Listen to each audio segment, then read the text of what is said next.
Halo kosan, selamat datang di videoku kembali. Kali ini dalam videoku aku mau membahas mengenai beberapa hal ya, pertanyaan DM yang sudah masuk ke Instagramku yang bertanya mengenai Stipram Yogyakarta. Oke, sebetulnya dalam videoku sebelum-sebelumnya yang membahas mengenai Stipram Yogyakarta tuh udah banyak banget ya hal-hal detail yang aku udah jelasin. Tetapi kali ini, sesuai permintaan para penonton serta para subscriber juga, aku akan jawab via ini ya, video langsung ya. Nah, beberapa pertanyaan itu aku sudah tulis dan sudah rangkum di dalam buku ini, dan aku juga akan menjelaskan ke kalian, sehingga kalian yang mau nge-DM itu nanti sudah ada jawabannya. Jadi tinggal lihat video ini dan sudah terjawab. Untuk pertanyaan pertama, ada pertanyaan masuk bilang begini, Kak, satu paket SKS di Stipram itu berapa? Nah, yang dimaksud di sini tuh berapa harganya atau berapa jumlahnya? Nah, aku akan jawab dari dua sisi itu ya. Kalau harga sekarang yang terupdate itu sekitar 2 juta rupiah. Kalau untuk jumlahnya berapa itu ada sekitar 20-an SKS ya. Jadi kalau satu paket SKS di Stipram itu ada segitu. Kemudian pertanyaan kedua, ini tanya gini, Kak, kalau ambil D3 semester 1 itu pelajarannya apa aja? Oke, untuk D3 semester 1 itu belajar apa aja? Kalau seingatku dulu kita akan bahas mengenai basic-basic dunia perhotelan ya. Serta di situ juga akan bahas pengetahuan umum ya, seperti tourism introduction, terus materi kepribadian itu ada di semester 1. Itu udah pernah aku bahas. Kalau kalian mau tahu lengkapnya, videonya di sini ya. Kemudian yang ketiga, pertanyaan selanjutnya adalah pendaftaran di Stipram 2021 sampai tanggal berapa ya? Oke, menjawab soal teknis seperti ini, kalian bisa cek website ya. Kalau di website itu sudah diberitahu bahwa maksimal mahasiswa yang akan diterima di tahun 2021 ada 1.200 mahasiswa. Nah, untuk tanggal pendaftaran sepertinya sekarang sudah dibuka ya. Tapi kalau untuk ditutup kapan, setauku mungkin akhir Juli akan ditutup ya, atau bahkan bisa lebih cepat. Kalau misalkan sudah 1.200 mahasiswa yang terpenuhi ya, jadi kuotanya intinya 1.200 mahasiswa.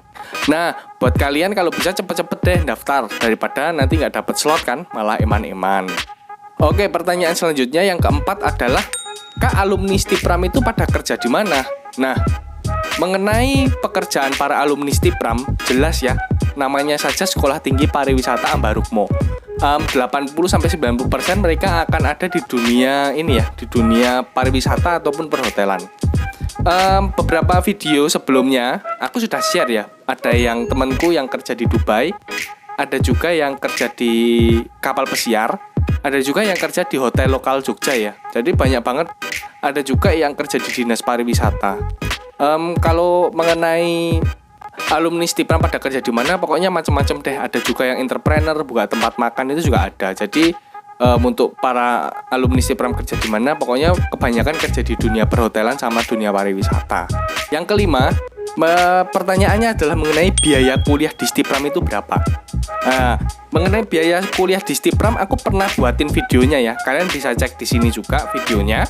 Kemudian untuk lebih detail, karena aku yakin ya tiap tahun itu Stipram pasti harganya juga naik ya, jadi bisa berubah-ubah. Kalian mending lebih baik langsung cek websitenya Stipram di stipram.ac.id. Nah, di situ nanti akan dipampangin tuh harganya berapa. Pertanyaan keenam, pertanyaannya bunyi seperti ini ya. Kak, apakah D3 bisa lanjut ke S1? Nah, kalau di Stipram sendiri, D3 itu bisa lanjut ke S1 ya. Contohnya aku ini anak D3 perhotelan ya, tapi aku juga melanjutkan ke S1 pariwisata. Dan aku mendapat 2 gelar, ahli madya pariwisata, serta aku juga mendapatkan sarjana pariwisata. Jadi kalau ditanya bisa atau tidak, maka jawabannya bisa banget. Yang ketujuh, pertanyaan yang masuk bilang seperti ini nih. Kak, kalau magang di luar negeri, kerjanya ngapain? Oke, ini di videoku sebetulnya sudah ada ya yang menjadi narasumber juga. Kalian bisa cek videonya di sini. Nah, di situ dijelasin ya kalau ke luar negeri itu ngapain. Sebetulnya kalau ke luar negeri kerjanya ngapain itu sama ya, seperti halnya kalau kita magang di Jogja ataupun misal magang di Indonesia di domestik. Hanya yang membedakan nanti gini ya, suasana dari magang itu sendiri. Karena kan kalau kita magang misal di Cina, tentu beda ya suasananya dengan magang di Indo. Ataupun kalau kita misal magang di Jepang, tentu beda ya suasananya dengan magang di daerah atau hotel di Jogja. Seperti itu sih. Kalau untuk pekerjaannya sama ya. Kalau di hotel ya waiter yang melayani tamu di restoran.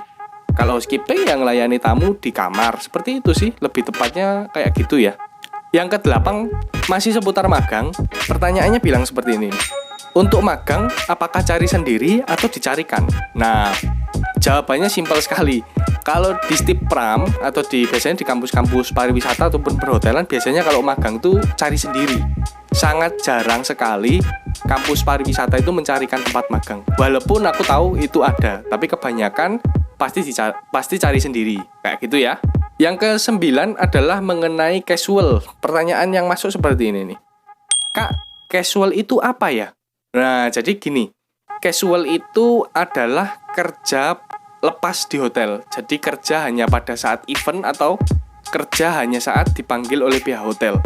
Kalau misalkan hotel ada event, mereka misal mau adain wedding nih, 1.000 orang. Nah, mereka biasanya kan perlu bantuan tambahan, perlu pekerja tambahan. Nah, itu yang dinamakan anak casual itu kita yang ikut serta tapi bukan bagian dari hotel. Kita yang ada misal di luar hotel itu kita join untuk ikut bantu. Jadi cuma pekerja harian atau pekerja panggilan doang. Misal wedding di hari Sabtu, kita datang di hari Sabtu. Cuma pas hari Sabtu itu doang kita kerja di situ. Nah, itu namanya anak casual. Terus mengenai gaji anak casual bayarannya gimana? Biasanya sesuai dengan panggilannya ya. Kalau di Jogja kalau nggak salah perharinya sekarang sekitar 65.000 sampai 75.000 rupiah per hari. Jadi per 8 jamnya segitu ya. Oke, kita masuk pertanyaan terakhir di nomor 10. Apakah kalau kuliah di Stipram wajib ke luar negeri dulu, Kak, supaya bisa lulus? Itu biaya sendiri atau bagaimana, Kak? Oke, kalau nggak salah sekarang peraturan yang baru memang seperti itu ya. Jadi wajib keluar negeri dulu. Tapi kalau D3 aku kurang tahu ya. Tapi kalau S1 udah dari kemarin sih. Kita diwajibin untuk keluar negeri baru bisa lulus. Tapi untuk D3 dengar-dengar juga akan diberlakukan seperti itu. Tapi aku masih belum tahu ya infonya ya. Mohon maaf. Kalau yang ini tolong dikoreksi sedikit ya kalau aku ada salah.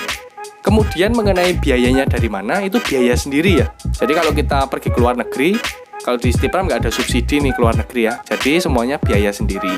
Supaya kalian sudah nyiapin dana-dananya itu terlebih dahulu. Oke.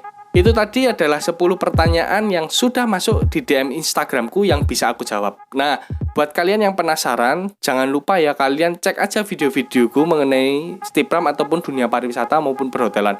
Itu sudah sangat lengkap aku bahas di situ. Walaupun aku yakin masih banyak hal yang mungkin aku harus lengkapin ya, tapi tidak-tidaknya itu bisa jadi gambaran buat kalian.